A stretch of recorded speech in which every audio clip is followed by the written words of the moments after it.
curso do Saber Direito desta semana é sobre constitucionalismo feminista e aborda a história constitucional, o Estado, a igualdade de gênero e o constitucionalismo e o feminismo. A professora é Cristine Petter. Sejam bem-vindos e bem-vindas todos aqueles que estão conosco no nosso curso sobre constitucionalismo feminista. É uma grande alegria poder participar da construção do constitucionalismo e da atividade que o direito constitucional proporciona pela perspectiva das nossas próprias existências. Sempre fui uma constitucionalista mulher, portanto, algumas características me diferenciavam dos meus colegas estudiosos, pesquisadores, professores, autores, porque a minha linguagem, a minha forma de me expressar no mundo, as minhas expectativas sociais, econômicas, jurídicas, políticas eram diferenciadas. E uma pergunta que sempre ficou: por que o constitucionalismo é tão masculino? Por que os ministros, juízes, portanto, de Supremas Cortes são prevalentemente do sexo masculino? E essas perguntas foram o que me motivaram a ir em busca de curiosidade sobre a participação das mulheres no movimento constitucionalista. O encontro com Mary Wollstonecraft, com Simone de Beauvoir, com Olympe de Gouges, com Christine de Pizan, enfim, uma série de autoras que me colocaram à disposição de uma história que eu não tinha estudado nem na faculdade, graduação, mestrado, doutorado, nem muito menos na minha vida profissional, assessoria, atividade docente, eu não tinha muita expectativa em relação a onde estavam ou por que não estavam apresentadas as professoras de Direito Constitucional. E dentro dessa perspectiva, eu comecei a estudar o constitucionalismo como se eu fosse uma estranha, uma outra, uma estrangeira. Por quê? Porque eu não tinha referências.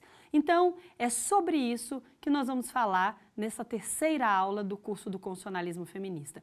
Como o constitucionalismo, com as suas ideologias, com as suas teorias, com as suas filosofias, podem ser olhadas e podem ser encampadas a partir de uma perspectiva de uma professora de direito constitucional, de uma mulher que se coloca à disposição do ativismo constitucional, do estudo dos direitos constitucionais, dos direitos fundamentais, do estudo das relações de poder entre o Estado de uma forma naturalmente feminina e, portanto, diferente daquilo que é a maioria dos autores e daquilo que é a maioria das referências em direito constitucional. Eu tenho chamado o constitucionalismo feminista de constitucionalismo da igualdade.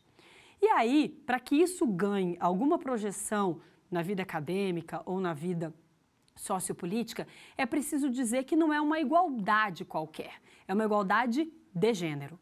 É preciso saber que o sexo biológico, o gênero e a opção sexual são coisas diferentes para que começamos a compreender que a igualdade não é apenas algo empiricamente constatável, que ela precisa muitas vezes, como é possível constatar sexo biológico, ela precisa muitas vezes ir além, ir em busca de práticas culturais, portanto, de experiências antropológicas para entender por que o gênero não é um dado da natureza, mas uma construção social. E avançando nisso, por que ser homem, ser mulher, ser considerado feminino ou masculino não é apenas nem um dado na natureza e nem uma consolidação de expectativas culturais, mas também pode, e é preciso respeitar que assim o possa, uma escolha.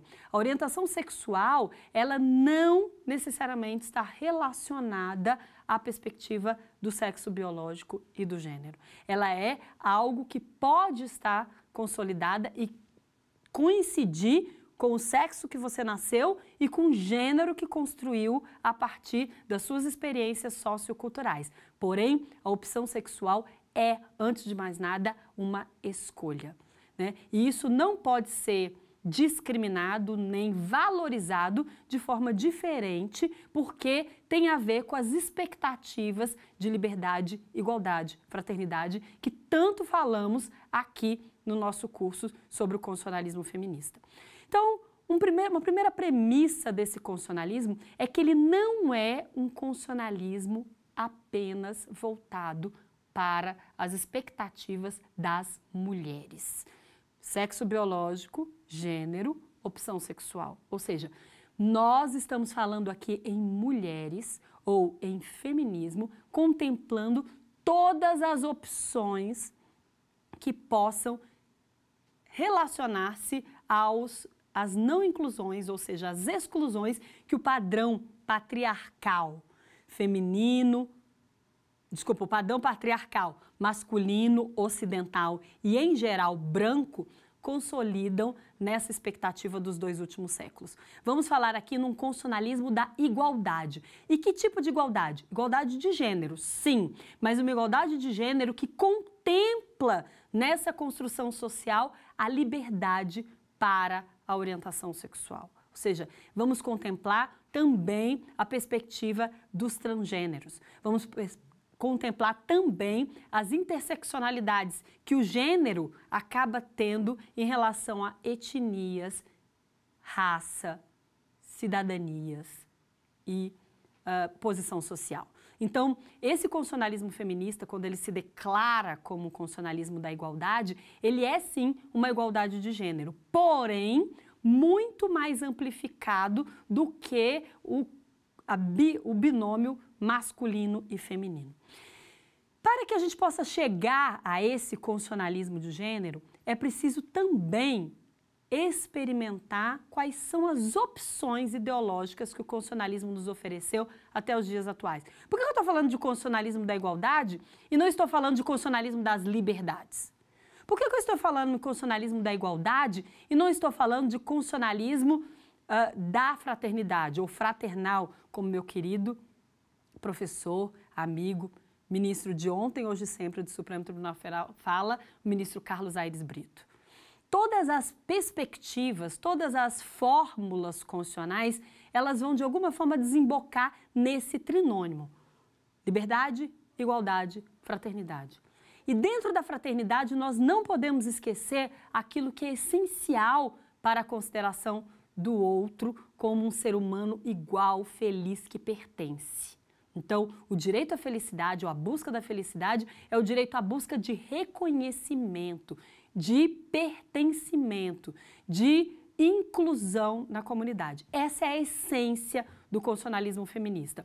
Não estamos numa luta, numa guerra entre os sexos. Nem combina com o feminismo como um movimento pacifista, como um movimento de ampliação de direitos, estabelecer uma metodologia de oposição, de guerra. O que se quer é adesão, inclusão, reconhecimento, sair dos estados de indiferença, de desrespeito, de invisibilidade para um estado de a diferença existe e ela é boa. Para sair de um estado de a exclusão, o não pertencimento, ele existe e não é bom. Para sair do estado em que a falta de respeito gera violência, exclusão e, por que não falar, em mortes. Mortes físicas, tristes, trágicas, mortes sociais, cruéis, enlouquecedoras.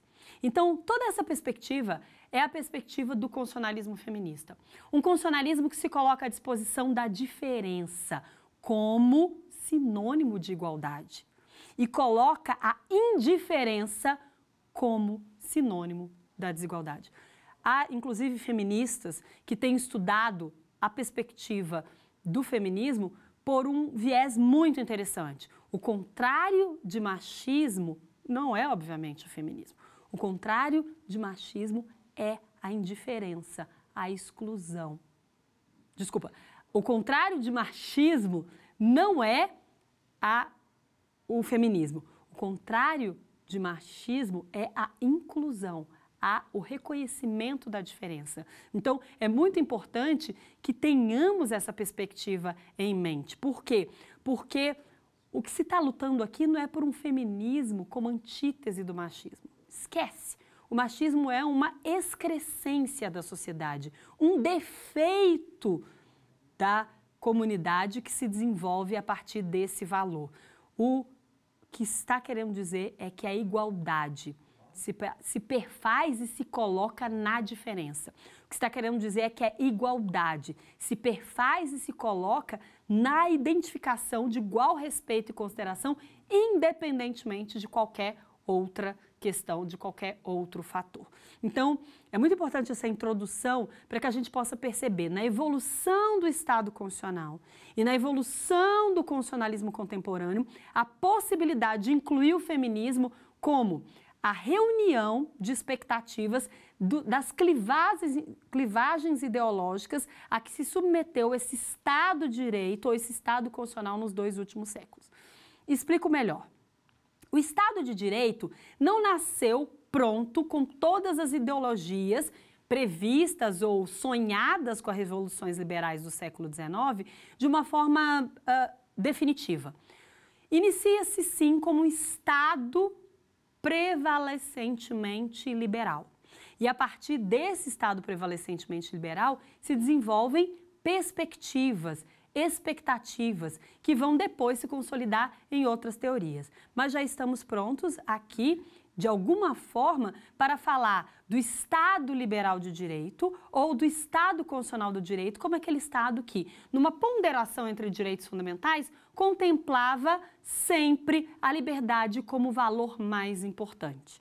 Então, o Estado liberal, ao lado de outros modelos de Estado que eram alternativas para aquela época, nasce como a consolidação do modelo de liberdades como o modelo mais apropriado, mais adequado para se lidar com os conflitos entre os direitos fundamentais. Então, sempre que a sociedade precisasse chamar o direito para resolver os seus conflitos, como nós já vimos, é um elemento essencial do Estado de Direito constitucional, e precisasse chamar direitos fundamentais em conflitos a uma resolução, né, desse conflito, prevaleceriam os direitos de liberdade, porque a liberdade humana era o valor mais importante considerado por aquela comunidade política. Isso quer dizer que não existiam outros valores? Isso quer dizer que os outros valores não eram tão importantes? Não, era o Estado liberal. O ideário liberal quer dizer que no conflito e no embate, nas escolhas que os poderes iriam fazer entre liberdades e outros tipos de direito, prevaleceriam as liberdades. Então, isso é muito importante de se consolidar, de se entender, porque o Estado liberal foi a primeira e mais importante visão que se teve desse modelo político. Isso quer dizer o quê? Que sempre que direitos fundamentais estiverem em conflito, estiverem em tensão, estiverem em submissão aos poderes constituídos para serem escolhidos ou excluídos num processo de conflito, eles serão os preferidos. Isso é o Estado liberal. Prevalecimento dos direitos das liberdades. E ao lado desses direitos da liberdade tem outros. Quais seriam? Os direitos de igualdade. Os direitos de igualdade aparecem como a segunda alternativa. E aqui entram todas as igualdades. Nós não vamos apenas falar em liberdades individuais, nós vamos coletivizar, identificar, diferenciar as liberdades a partir de grupos, a partir de pessoas, a partir de escolhas, a partir de vontades. Então, a ideia da igualdade ela é muitíssimo ampla, filosoficamente muito complexa, mas que aqui, para efeitos do nosso curso de constitucionalismo feminista, deve ser uma igualdade que não tolera um único padrão de inclusão social. A democracia é de todos e para todos. Nome de um belíssimo livro da ministra Carmen Lúcia, né, sobre essa ideia do constitucionalismo da igualdade. O direito de e para todos. Isso quer dizer que nós não podemos excluir ninguém pela classe social, pela condição econômica, pela origem étnica, pela origem nacional, pela fórmula de se apresentar na sociedade, pelo estereótipo de gênero que ele resolve assumir. Enfim, é preciso que o direito seja efetivamente de e para todos. Então, a partir da ideia, né, dessa nossa querida e formidável constitucionalista que é a ministra Carmen Lúcia, nós podemos dizer que o direito constitucional da igualdade de gênero é também o direito constitucional da igualdade plena. Porque nós vamos contemplar, a partir dessa ideia de constitucionalismo feminista, o ideário número 2 da Revolução Francesa. Nós vamos colocar em prática, de forma mais plena e mais definitiva, aquilo que é coletivo e difuso na perspectiva do constitucionalismo contemporâneo. Não podemos esquecer que os direitos fundamentais na perspectiva subjetiva, mulheres com as suas individualidades, ou transgêneras com as suas individualidades, ou homossexuais com as suas individualidades, irão contribuir para uma sociedade que vai ser mais plural, mais aberta. Isso tudo se faz a partir de ideologias. A primeira, a liberal. Lembrando que se seguirão outras, né, que vão nos trazer outras perspectivas e outras fórmulas de enxergar. E uma delas é esse estado do constitucionalismo da igualdade. Esse estado que no primeiro momento ele era socialista, mas que passa a ser social. Mas com isso, nós já vamos fazer a nossa primeira parada para o primeiro quiz dessa aula de hoje.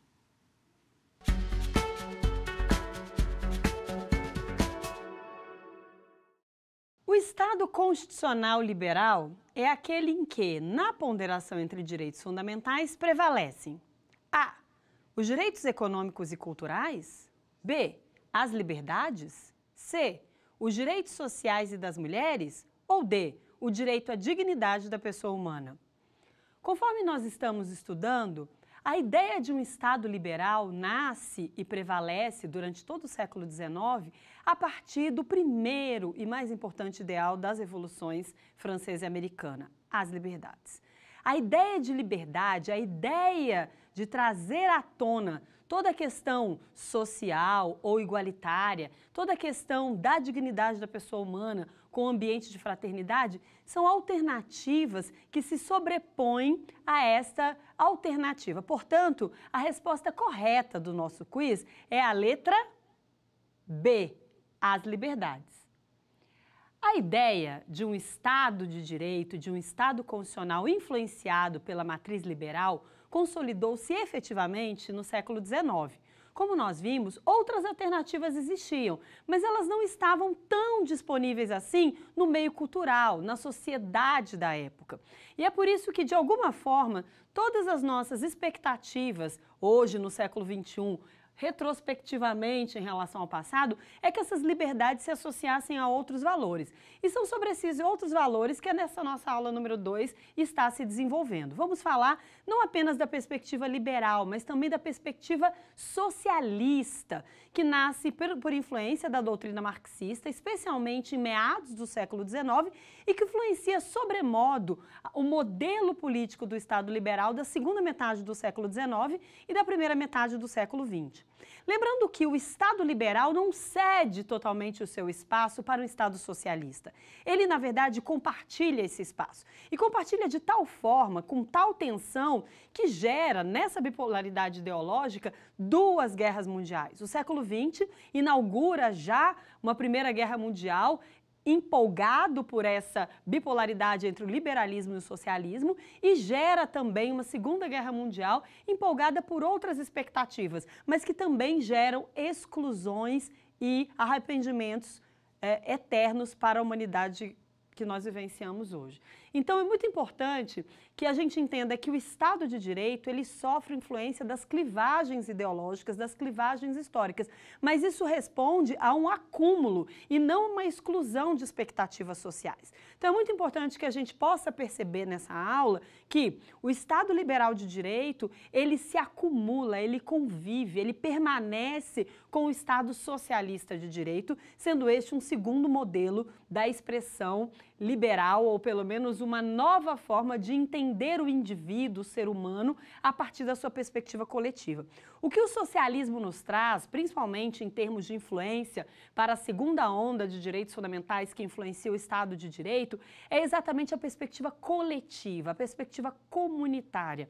E aí a gente pode dizer que o Estado liberal de direito passa a ser também um Estado social de direito, como uma terceira e importante perspectiva que aglutina os modos de ser do indivíduo, individual, portanto, o modo de ser do indivíduo em comunidade, as coletividades, portanto, e que agora, já no final do século XX, início do século XXI, se aproxima de um chamado modelo fraternal, em que os direitos difusos acabam sendo importantes e prevalecendo no mundo jurídico. Eu diria que o Estado liberal de direito, o Estado socialista de direito, acabaram gerando um modelo chamado Estado social de direito. Esse Estado social não exclui a possibilidade de o indivíduo prevalecer diante das expectativas sociais, mas ele inclui, e aí está uma dificuldade imensa desse modelo, as perspectivas coletivas e difusas junto à perspectiva individual. Então não basta que esse Estado socialista resolva os problemas da comunidade subjacente igualando as pessoas formalmente. É preciso uma igualdade material e na igualdade material temos um elemento importantíssimo que é o direito à diferença. O direito à igualdade material não pressupõe que todos sejam formalmente iguais, porque a humanidade não é igual, porém pressupõe que todos sejam tratados de forma igualitária. Essa é uma diferença magistral desse modelo que veio a se perpetuar através de dois outros modelos que já encampam a terceira onda.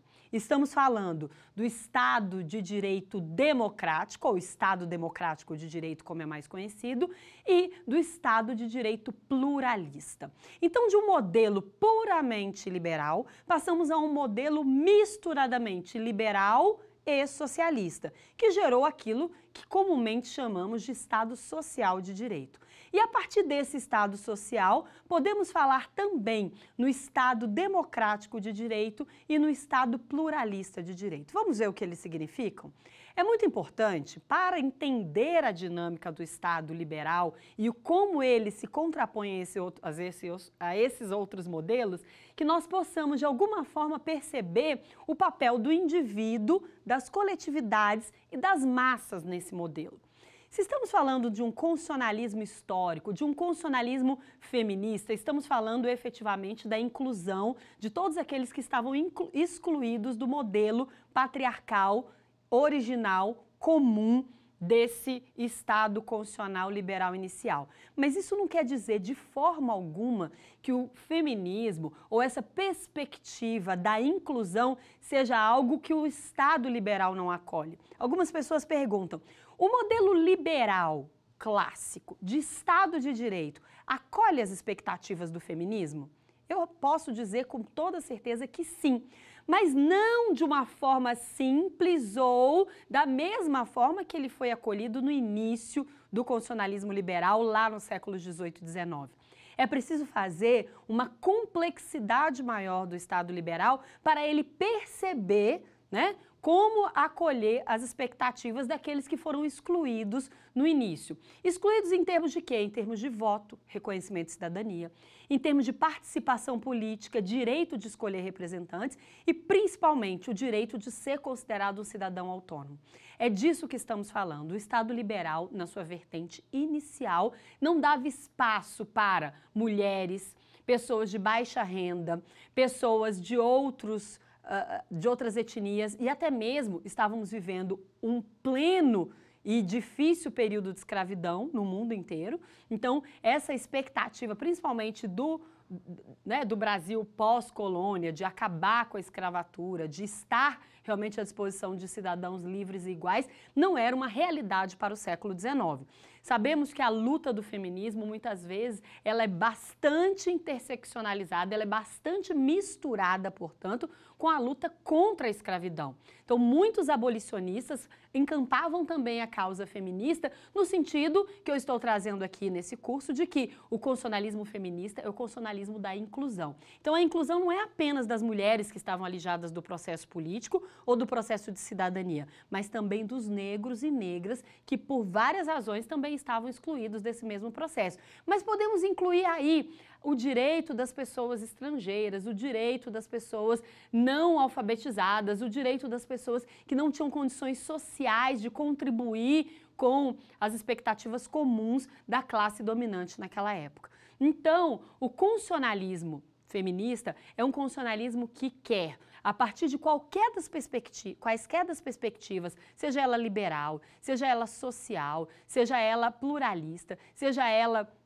democrática, possa fazer coro a uma igualdade material. E essa igualdade material só pode acontecer se e quando tomarmos consciência de que não importa o modelo ideológico que esteja prevalecendo no modelo político Estado de Direito, todos os modelos devem acolher o povo na sua integralidade. E o povo não quer dizer só homens brancos de determinada faixa de renda, de determinada origem racial, nem mesmo de determinada origem nacional. É preciso incluir o povo como um conceito mais amplo, que inclui todas as pessoas que estejam vivendo sobre aquele território e tenham igual respeito e consideração por parte do Estado, do poder e das leis. Então, o Estado democrático de direito que tanto festejamos nesse final do século XX, início do século XXI, só pode ser o Estado de direito pluralista. O que isso quer dizer? O Estado que acolhe todas as ordens de valores disponíveis nessa sociedade complexa e plural. As novas tecnologias ajudam a perceber o que é essa diferença.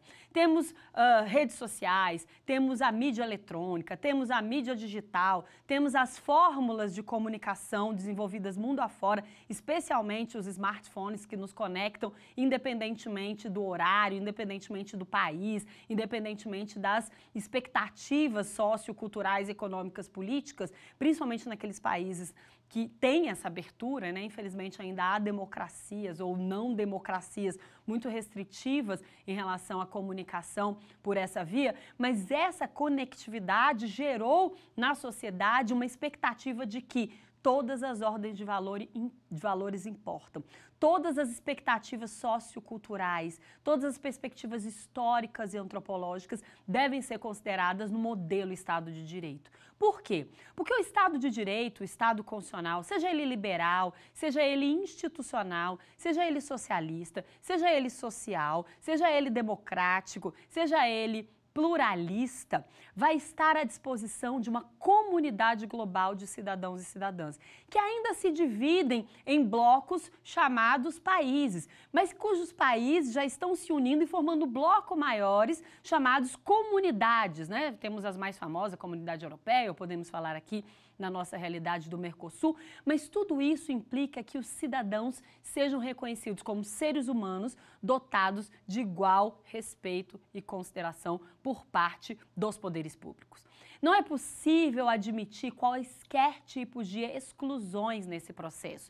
O feminismo e as lutas pela inclusão das mulheres é apenas uma fórmula de dizer ao mundo que 50% ou mais da população deve ser integrada às comunidades políticas com voto, com voz, com vez, com credibilidade, com acreditação, com reconhecimento de igualdade material, mas que junto delas vem uma outra série de pessoas, uma outra série de seres humanos que interseccionalizadamente ou individualmente, vai precisar também dessa inclusão e dessa proteção do Estado. E aí, a nossa perspectiva é de que o Estado de Direito, a partir das suas ondas de direitos fundamentais, a partir das suas expectativas ideológicas plurais, a partir de toda essa gama de direitos fundamentais que se desenvolvem na primeira geração, direitos da liberdade, segunda geração, direitos das coletividades ou a igualdade, e na terceira geração, que são os direitos democráticos ou de fraternidade, nós podemos enxergar os seres humanos de forma plena e complexa nesse tecido chamado comunidade política mundial. Sei que não é muito fácil perceber como o Estado constitucional dialoga, então, com o feminismo, porque me parece que, dentro desse processo de propor a inclusão, estamos privilegiando a um grupo dos excluídos ou das excluídas. Mas não é isso. Ao tentar mostrar à humanidade, através das lutas feministas, através da teoria feminista, através da hermenêutica feminista, através da epistemologia feminista, nós estamos tentando mostrar ao mundo que é preciso acolher o diferente. Já disse em aulas anteriores que machismo não é antítese de feminismo. E nós não estamos numa luta entre sexos, nós estamos numa luta pela inclusão de todos e todas quantos. Então é muito importante que dentro da perspectiva antimachista ou antipatriarcal, nós possamos incluir o direito à diferença, o direito à tolerância, o direito ao respeito ao outro, porque todas as formas de exclusão geram violências simbólicas ou reais. Quando nós estamos diante da violência simbólica, nós não estamos falando em força física excluindo o outro até chegar à máxima exclusão, que é a sua morte. Nós estamos falando de exclusão política, exclusão social, exclusão digital, exclusão patrimonial. Então, existem várias formas de excluir as pessoas dos sistemas vigentes. Seja não dando elas educação, não dando elas saúde, não dando a elas o direito de participar ativamente da vida política ou de se expressar livremente nas diversas fórmulas e meios de expressão que estão disponíveis. Então, existem muitos temas que o feminismo acaba, de alguma forma, tangenciando e até incorporando nos seus discursos, que acabam confundindo aqueles que não estão tão interessados assim em mudar o direito vigente ou o status quo daquilo que nós vivenciamos como sociedade. Nesse sentido, eu acho que é muito, muito relevante, importante e salutar para o nosso tempo que as pessoas entendam que não importa o liberalismo, o socialismo, a democracia, o pluralismo, se não estiver presente a premissa mais importante de que a luta no constitucionalismo feminista é uma luta por inclusão. O que une todas as perspectivas do feminismo é exatamente o direito e o dever do Estado e de todo cidadão de não excluir o outro. E a partir dessa consideração, acho que já estamos prontos para o nosso segundo quiz da aula de hoje.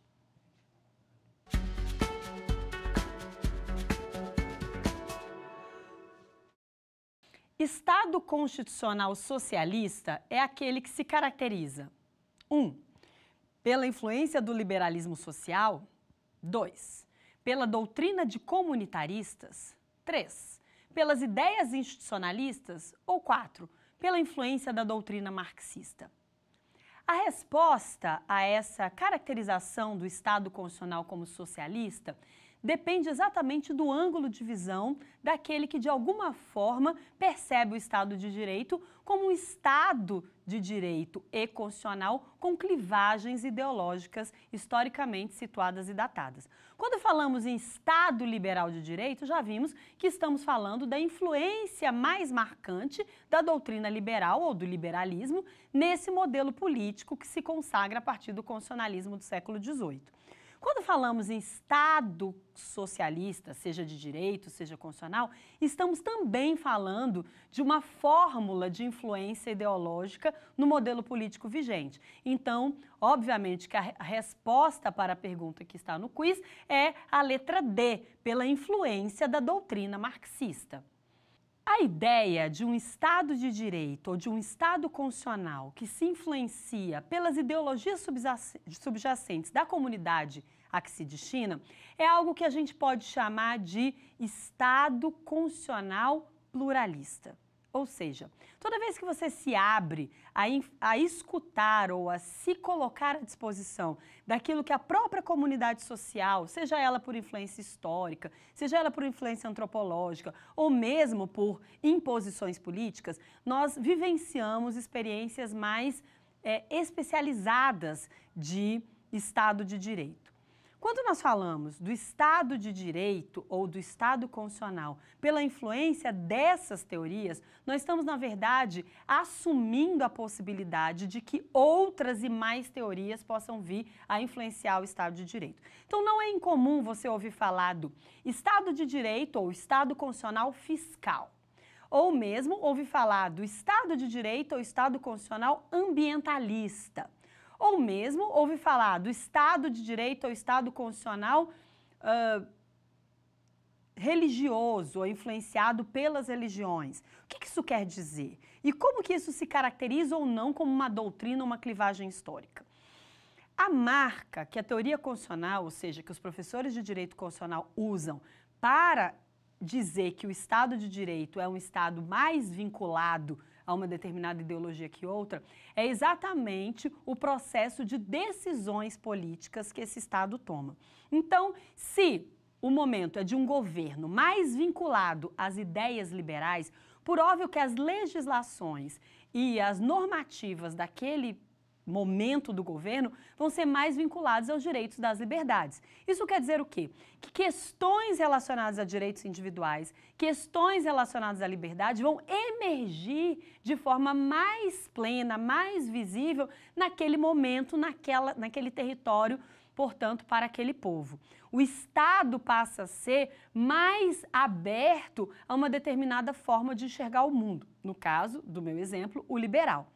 Isso não quer dizer que as outras ideologias não estejam subjacentes. Eu, por exemplo, estou a estudar a influência ou o direito das mulheres no modelo constitucional. Então, obviamente que o meu olhar como estudiosa, como pesquisadora do direito constitucional, é um olhar que privilegia qual foi o papel das mulheres em cada uma dessas clivagens históricas. Isso não quer dizer que o estudo do feminismo ou o estudo da perspectiva feminista seja um estudo relacionado a qualquer uma dessas ideologias. Algo que já podemos começar a adiantar daquilo que nós vamos tratar na nossa próxima aula é que o feminismo nasce como um movimento mais consolidado, como um movimento mais organizado já na segunda onda de direitos, portanto, dentro da perspectiva socialista e social que o próprio Estado Constitucional assumiu no final do século XIX. Então, há aí um atraso de pelo menos um século em relação à perspectiva dos homens clamando por direitos na perspectiva do constitucionalismo liberal e das mulheres clamando por esses mesmos direitos na perspectiva do constitucionalismo social. O direito era o mesmo. O que os homens queriam no início era direito à igualdade de voto, direito à igualdade de voz e participação política igualitária. Mas isso não foi igualdade para todos. Tanto é que escravos, escravas, mulheres e homens de baixa renda não entraram nessa primeira conta. E, para completar, nenhuma mulher, independente da sua condição financeira ou da sua raça, também não entraram nessa primeira leva de reconhecimento de direitos para os homens no constitucionalismo contemporâneo. Então, é por isso que, apesar de uma associação histórica ser verdadeira entre o feminismo e esse movimento mais social ou socialista do Estado de Direito, essa não é uma relação histórica necessária e inafastável. É possível, sim, que a perspectiva liberal assuma as premissas do feminismo e do constitucionalismo inclusivo ou também do constitucionalismo da igualdade. É possível também, mais naturalmente, que o socialismo e que os movimentos sociais tenham no Estado de Direito um modelo próprio para a inclusão, porque já nasce na perspectiva da igualdade. Mas é muito importante percebermos que na terceira onda, que é uma onda que se desenvolve principalmente no pós-Segunda Guerra Mundial, possamos de alguma forma perceber a necessária inclusão de perspectivas mais setoriais, mais ampliativas para a inclusão de todos quantos foram excluídos lá no início do constitucionalismo. Não podemos dizer que a terceira onda está consolidada, nem muito menos de que há um terceiro momento do Estado de Direito que nos clama a uma terceira fórmula de feminismo. Mas é possível dizer que sim, a revolução tecnológica, a maior consciência das mulheres do seu papel na sociedade e a possibilidade as possibilidades que se abriram a partir das conquistas dos movimentos anteriores, a luta das sufragistas e depois, na década de 60 e 70, com a segunda onda, a autonomização e a independência da mulher em relação aos seus parceiros, em relação aos seus maridos, em relação aos seus pais e irmãos, passa a ser um elemento marcante dessa terceira onda. Vamos falar sobre isso no nosso próximo encontro e também precisamos ter, de alguma forma, presente que todas as clivagens históricas que nós apresentamos aqui como alternativas ao Estado liberal, que foi aquele que gerou o constitucionalismo a partir das revoluções liberais, eles estão, de alguma forma, nos pressionando ou nos chamando para uma visão mais completa e mais complexa de todo esse fenômeno. Não é possível associar de forma clara as expectativas iniciais do constitucionalismo com as expectativas atuais. E aí geram muitas dúvidas. Será que as decisões das cortes constitucionais atuais não estão exagerando no tom? Será que realmente passar à frente do que a sociedade consegue e pode fazer por meio dos parlamentos não é um superpoder que se dá a cortes constitucionais ou a jurisdições constitucionais mundo afora? Essas perguntas que permeiam o Estado de Direito a partir da ideia de separação de poderes nos traz um outro questionamento que é muito importante e subjacente a este. Este poder das Supremas Cortes, ou esse poder da jurisdição constitucional, não é algo que se consolida de uma hora para outra, nem muito menos algo que responde a uma necessidade inédita do momento atual ou do século XXI. Na verdade, faz parte de um processo histórico em que a complexidade da vida social não permite que todas as questões clamadas pelo povo, por aqueles que são representados pelos entes políticos do Legislativo e do Executivo, possam ser respondidos só por essas duas funções. É preciso, sim, incluir o judiciário. O judiciário que, às vezes, atua de forma mais proativa e menos autocontida, exatamente para provocar nas outras funções de poder uma expectativa em relação a essas demandas sociais. Mesmo que o Poder Judiciário não tenha, e como não pode ter, o poder de criar a norma, ele tem o poder de provocar os outros poderes a romperem com algumas mitologias que foram gestadas no constitucionalismo dos séculos XIX e XX. Uma delas é que não existe um dever constitucional de legislar. O Brasil é pioneiro nisso e nós estamos diante de diversas oportunidades que têm sido aproveitadas pelo Supremo Tribunal Federal no sentido de atentar para o papel provocativo, portanto, proativo da Suprema Corte em relação aos demais poderes. Por que eu falo papel provocativo ou proativo? Quando o Supremo Tribunal Federal toma uma decisão fora do seu lugar típico de poder judiciário, ou seja, proativamente inovando no ordenamento jurídico, ele faz isso de forma atípica, excepcional e, mais importante, provisória. Por que provisória? Porque essa decisão não pode e não deve ser consolidada no tempo de forma permanente. É um chamado que o Supremo Tribunal Federal faz como corte proativa para que os outros poderes se manifestem, sejam reconhecendo esses direitos e legislando sobre eles, sejam modulando aquilo que foi estabelecido pela Corte e adequando isso às expectativas e vontades de uma sociedade que é representada por esses poderes por meio de voto. Então, sempre que, e no Brasil nós avançamos muito nessa doutrina, invadimos esferas não conhecidas no direito comparado e geramos alguma expectativa assustadora, né, para algumas estudiosas e alguns estudiosos do direito constitucional, quando falamos que, por meio da doutrina da omissão inconstitucional ou por meio do controle da constitucionalidade, né, da omissão inconstitucional, o Brasil avança para a seara legislativa sem freios. É verdade, o Brasil avança para a seara legislativa de forma atípica, excepcional e provisória. Toda decisão do Supremo Tribunal Federal ou das Cortes Constitucionais, né, que efetivamente estabelecem como premissa o Estado constitucional e de direito, são decisões que provocam a reação dos outros poderes, que estão à disposição de um diálogo constitucional efetivo que se constrói, não muitas vezes com harmonias, acordos e consensos, mas que se constroem nas desarmonias, nas tensões, nos conflitos e nos dissensos. Sempre eu informo e digo aos meus alunos que, se os três poderes estiverem atuando proativamente, se o ativismo constitucional estiver em alta, certamente todos os ativismos nefastos que geram autoritarismos pela parcialidade são autocompensáveis no sistema.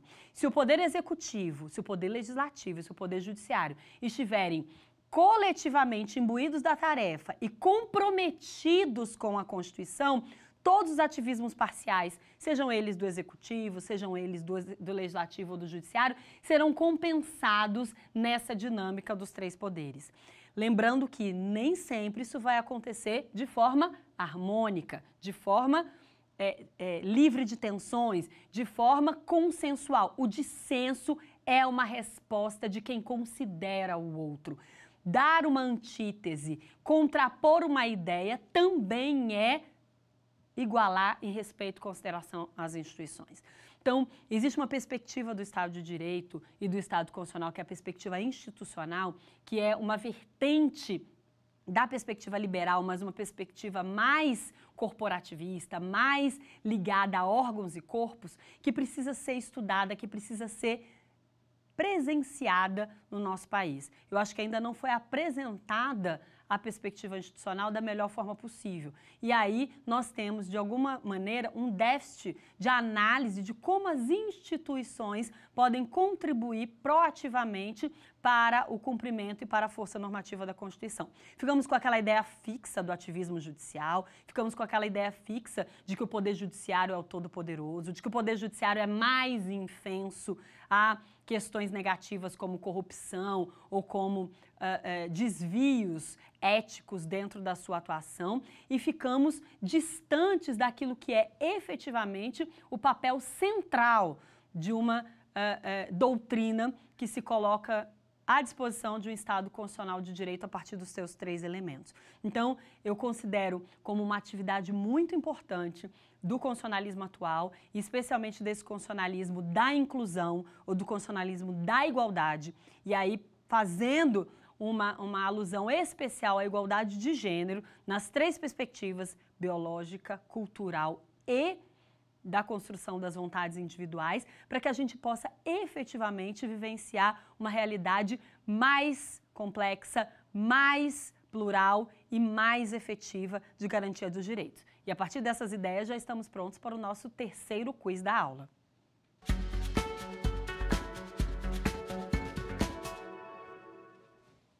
Por Estado constitucional pluralista, pode-se entender: alternativa A, aquele pautado na fraternidade liberal como norte político e social.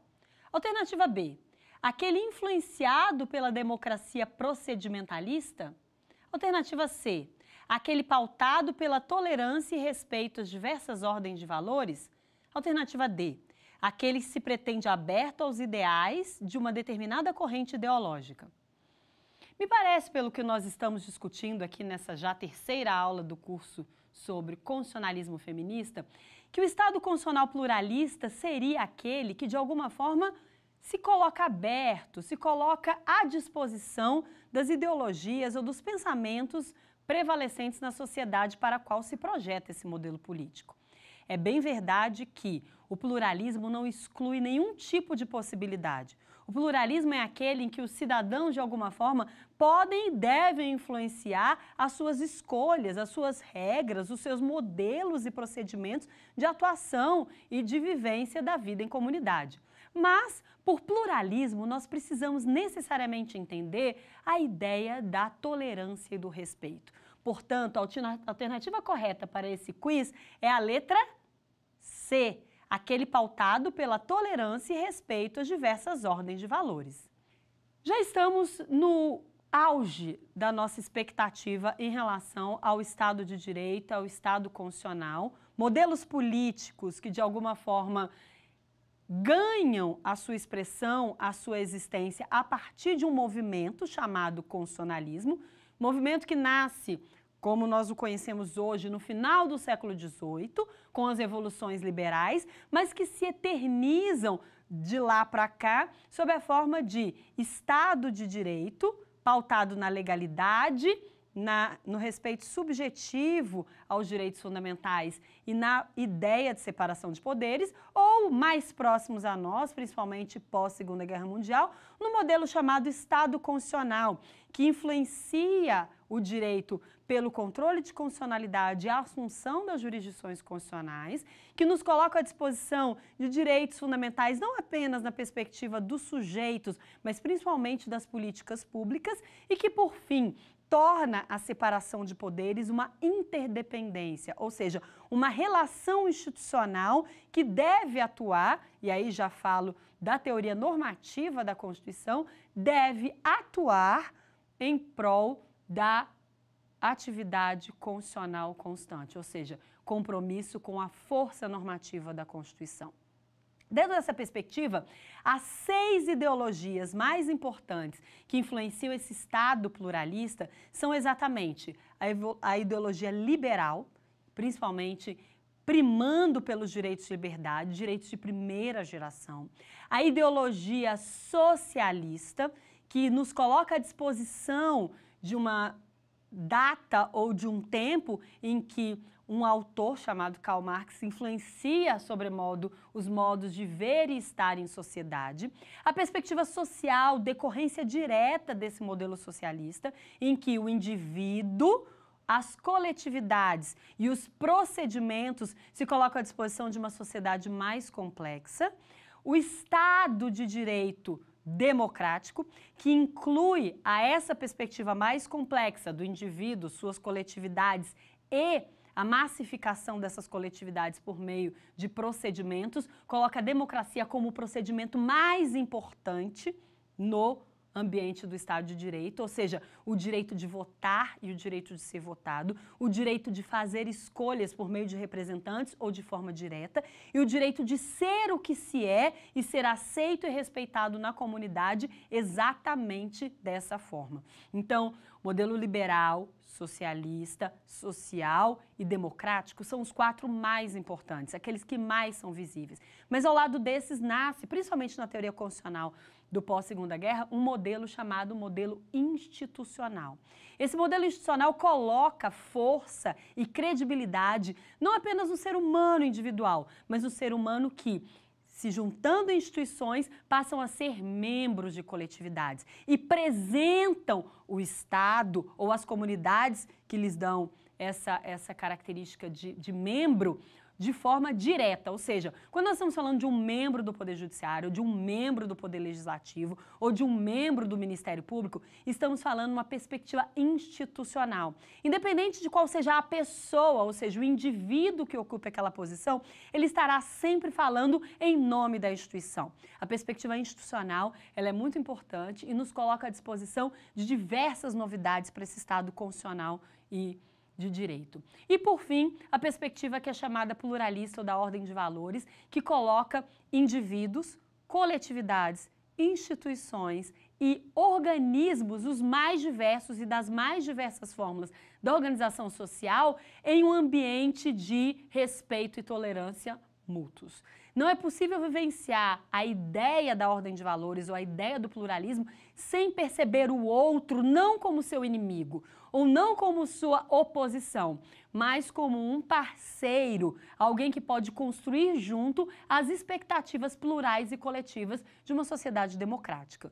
Então, a partir dessa vivência, dessas 6 possibilidades ideológicas, lembrando quais são: liberal, institucional, socialista, social, democrática e pluralista, nós estamos diante da melhor alternativa para avaliar o Estado de Direito e o Estado constitucional na nossa atualidade. Lembrando que, a partir dessas experiências, nós vamos poder associar, e aí já na nossa próxima aula, a ideia do Estado constitucional e de direito, né, a partir das suas clivagens e ondas históricas, com a ideia de feminismo a partir de um movimento que se chama Ondas do Feminismo. E tentar entender como isso acontece e de que forma uma onda de direitos fundamentais influencia ou é influenciado pela onda do feminismo.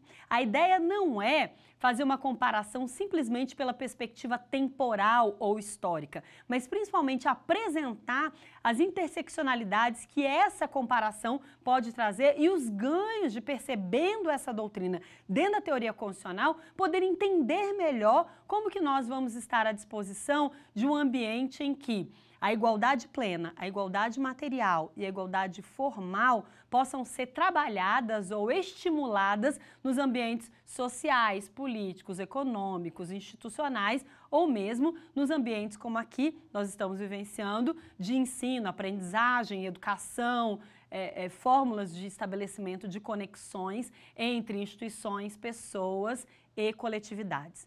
Não há como percebermos o constitucionalismo contemporâneo fora dessas expectativas. Não há outras expectativas. Lembrando que todas essas expectativas do ambiente liberal, social, institucional, democrático, pluralista, estão abarcando as demais expectativas que se tem do constitucionalismo.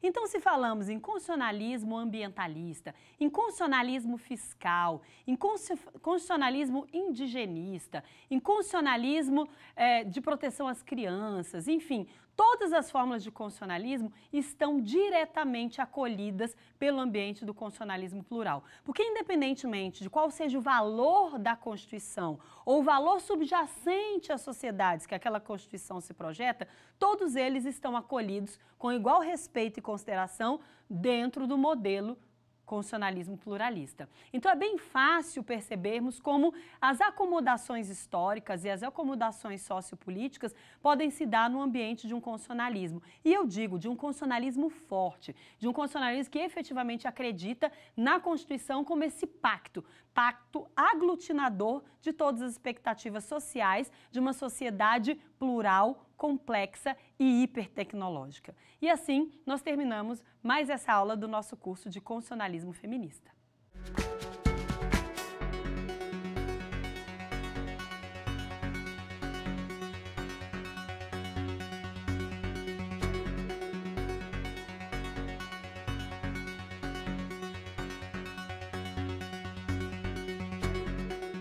Quer dar uma sugestão de tema para os cursos do Saber Direito? Então mande um e-mail para a gente, saberdireito@stf.jus.br, ou entre em contato por WhatsApp. O número é esse que aparece na tela. Você também pode acompanhar as aulas pela internet. Acesse tvjustiça.jus.br ou nosso canal no YouTube, TV Justiça Oficial.